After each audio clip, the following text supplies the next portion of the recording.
இன்றைக்கி வந்து ரீரிலீஸுக்கு உள்ள அந்த ஒரு வரவேற்பு இன்றைக்கி ஸ்டேட் ரிலீஸ்லுக்கு படங்களுக்கு இல்லை. மிகப்பெரிய ஒரு ஆபத்தில் இருக்கும்.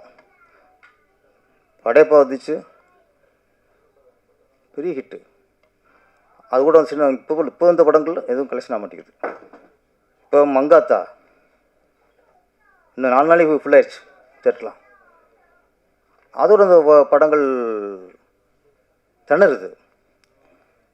திணறுனா இப்போது திரௌபதி 2 மங்காத்தா கூட அது வந்துச்சு. இப்போ அவர் இயக்குனர் மோகன்ஜி அவர் தைரியத்தை பாராட்டணும் சார். மோகன்ஜி தைரியத்தை. ஒரு மனுஷன் என் படம் சரியான வசூல் இல்லைங்கிறது 3 நாள் சொல்கிறார் சார். இருந்தாலும் ஓப்பன் வீடியோவில் யாருக்கு தைரியம் வரும்? எல்லாருமே ஃப்ளாப்பான படத்துக்கு ஒரு 2வது நாளே வெற்றியில் கொண்டாடிருக்காங்க. படம் கலெக்ஷன் ஆகலை, ஆனால் சக்ஸஸ் மீட்டிங். ஆனால் ஒரு மோகன்ஜிங்கிற ஒரு இயக்குனர் உண்மையை நான் பாராட்டுறேன். மங்காத்தாவோட விட்டு தப்பு. மங்காத்தாக்குள்ளே வரவேற்பு என் படத்துக்கு இல்லை, அங்கேயும் ஓப்பனிங் வந்து என் படத்துக்கு இல்லைன்னு ஒரு மனுஷன் 3வது நாள் வந்து பேட்டி கொடுக்குறான்னா உண்மையிலே ஒரு தைரியமான இயக்குனர் அவர். பொய்யா வந்து என் படம் வெற்றி ஒரு 2 நாள் இவ்வளோ வசூல், 3 நாள் அந்த வசூல்னு சொல்லாமல் ஓப்பன் ஸ்டேட்மெண்ட். ஆனால் படம் நல்லா டாக் இருக்குது.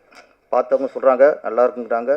ஒரு சின்ன பட்ஜெட்டில் பிரமாணம் எடுத்திருக்காங்க, எல்லாம் பாராட்டெலாம் இருக்குது. என்னென்னா நம்மளுக்கு மக்கள் வந்து இந்த சிறிய படங்கள் பார்க்க பயப்படுற சொல்லலாம். அந்த பயம் வந்து அங்கே போகாமல் ஏற்கனவே வெற்றி அடைஞ்ச படம் மங்காத்தா வரும்போது அதுக்கு போயிடறாங்க. அப்போ சிறிய படங்கள் பார்க்குற பயத்தை நம்ம தமிழ் திரையுலகம் கொடுத்துருக்கு. அது கொடுத்தனால தான் தயங்குறாங்க. இது தொடர்ந்து நிறைய படங்கள் இப்போ ரெடி ஆகிட்டு இருக்கு. இப்போ பாருங்கள், ரஜினி சார் படமே அடுத்து எஜமான், மன்னன் எல்லாம் ரெடி ஆகிட்டுருக்கு. அதுக்கப்புறம் விஜய் சார் படம் தெரி இது மாதிரி ரெடி ஆகிட்டுருக்கு. நிறைய படங்கள் ரீரிலீஸுக்கு இப்போ ரெடி ஆகிட்டாங்க. இது இப்போ ஸ்ட்ரெயிட்டாக படம் ரிலீஸ் ஆகிறதுக்கு ஆபத்தை உண்டாக்கும். அப்போ இங்கேயும் ப்ரொடியூசர்ஸ்லாம் ராஜன் சார் ப்ரொடியூசரை பற்றி பேசிட்டே இருப்பார். உஷாராக இருங்கய்யா, சரியாக இருங்கய்யா, கரெக்டாக இருங்கய்யா அப்படின்ட்டு. ஒரு கண்ட்ரோல், ஒரு கட்டமைப்பு வேணும். இப்போ ரீரிலீஸ் வரும்போது இன்னும் சின்ன படங்கள் பண்ணக்கூடாது, அதெல்லாம் வரணும். ஏன்னா நம்ம தான் பாதிப்பு, நம்ம தான். இதுக்கு மங்காத்தா ஓடாலும் பாதிப்பு இல்லை. ஏன்னா ஏற்கனவே ஓடி பல கோடி வசூலான படம் அது. ஆனால் இப்போ ஃப்ரெஷ்ஷாக வந்து ஒரு படம் அதோட மோதி சரியாக போலிங்கும்போது இது வாழ்க்கை பிரச்சனை. அது ஓடினா ஒன்றும் பிரச்சனை இல்லை, ஓடலாம் பிரச்சனை இல்லை. ஏற்கனவே வெற்றி படம் தானே. படையப்பா வந்து ஓடினாத்தான் ரஜினி மார்க்கெட்டா? மங்காத்தா ஓடினாத்தான் அஜித்துக்கு மார்க்கெட்டா? அது ஒரு ஃபேண்டசி. ரீரிலீஸுங்கிறது ஃபேண்டசி, ஸ்ட்ரெயிட் ரிலீஸுங்கிறது வாழ்க்கை, வாழ்வாதாரம். அப்போ ஃபேண்டசி படம் ரிலீஸ் ஆகும்போது வாழ்வாதாரம் படம் அடிபடுது. இன்றைக்கி திரௌபதி 2ங்கிறது இன்றைக்கி மங்காத்தாவோட ரிலீஸ் ஆகி அது வசூல் தள்ளாடுது. இதெல்லாம் பிடிச்சிட்டு கவனிக்கணும். நம்ம நாட்டுக்கு அப்படியே வெளியே வந்து அன்றைக்கே அடிச்சு நம்ம ஓச்சு போகிறோம் ஒரு இயக்குனர், ஒரு தயாரிப்பாளரை. இது நிறைய படம் வரப்போகுது. அதுதான் சொல்கிறேன். நிறைய படங்கள், ரஜினி படம் நிறையா இருக்குது, விஜய் படம் நிறையா இருக்குது, அடுத்து அஜித் படம் நிறையா ஆரம்பிச்சுடுறாங்க. ஒன்றும் இருந்தால அது ஒன்று ரெடியாக இருக்குது, இப்படி போயிட்டுருக்கு. அது ஒன்று. இன்னொன்று, நம்ம சினிமாவில் இருந்தாலும் நம்ம கவலைப்பட வேண்டிய விஷயம் இப்போ ஒன்று, ஜனநாயகன்.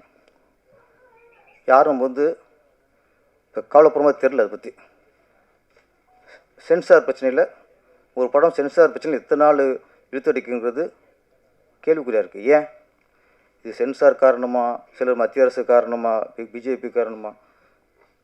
எல்லாம் விடுங்க சார். ஒரு படம் சார்,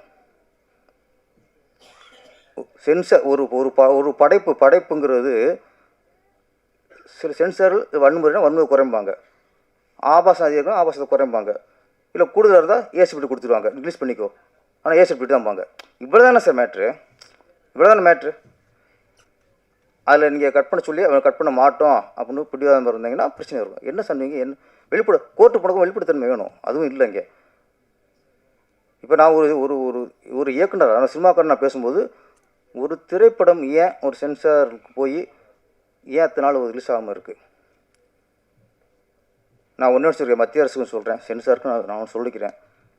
ஒரு ஆண்டில் தமிழ் திரையுலகில் மட்டும் ஒரு ஆண்டில் 1000 கோடிக்கு மேலாக எங்கள் சினிமா வரி பணம் உங்களுக்கு வருது.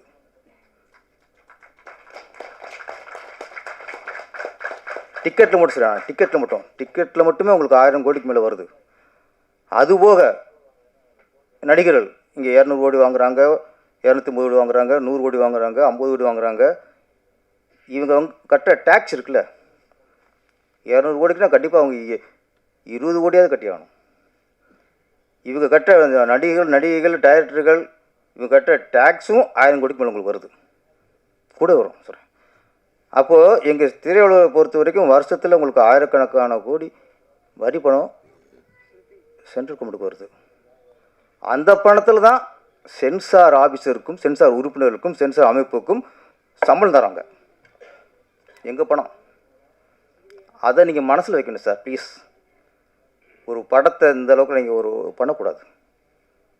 உடனடி தீர்வு வேணும். என்ன பிரச்சனை? வெளிப்படுத்தணும் வேணும்ல. ஒரு திரைப்படத்தை ஏன் இவ்வளவு ஒரு மாதம் கூட முடிவு வரணும்? என்ன மத்திய அரசும் சிந்திக்கணும், சென்சாரும் தயவுசெய்து சிந்திங்க. ஒரு படத்தை ஒரு சென்சாருங்கிறது நீங்கள் உங்கள் தணிக்கைக்குள்ளே தான். சிலதை தனிச்சு விட்ருங்க, கட் பண்ணி தூக்குங்க, இது வேணாம், இதானே மேட்ரு, அதை சொல்லிட்டு முடிவுக்கு வர முடியானே. இது என்னென்னா நம்ம ஜனநாயகத்து படத்துக்கு தான், விஜய் படத்துக்கு தான் அப்படின்ட்டு மற்றவங்க சும்மா இருக்கக்கூடாது. நாளைக்கு நமக்கும் வரும் நாளைக்கு. அப்போ இதுக்கு கொஞ்சம் குரல் கொடுத்து இது பண்ணணும். தயவுசெய்து ஜனநாயகன் கோர்ட்டுக்கு போயிடுச்சு சார். கோர்ட்டு போனால் வெளிப்படுத்தணும் வேணும்ல. எதுக்காக கோர்ட்டு கேஸ் போட்டிருக்காங்க? அப்போ நாங்கள் எந்த கட் பண்ண சொன்னால் கட் பண்ணல, ஏதோ ஒரு வரணும்ல. மர்மமாகவே இருக்கக்கூடாது. ஜனநாயக விரைவில் தணிக்கை செய்து படம் வெளிவர வேண்டும். அதுக்கு நாங்களும் காத்திருக்கோம். நன்றி, வணக்கம்.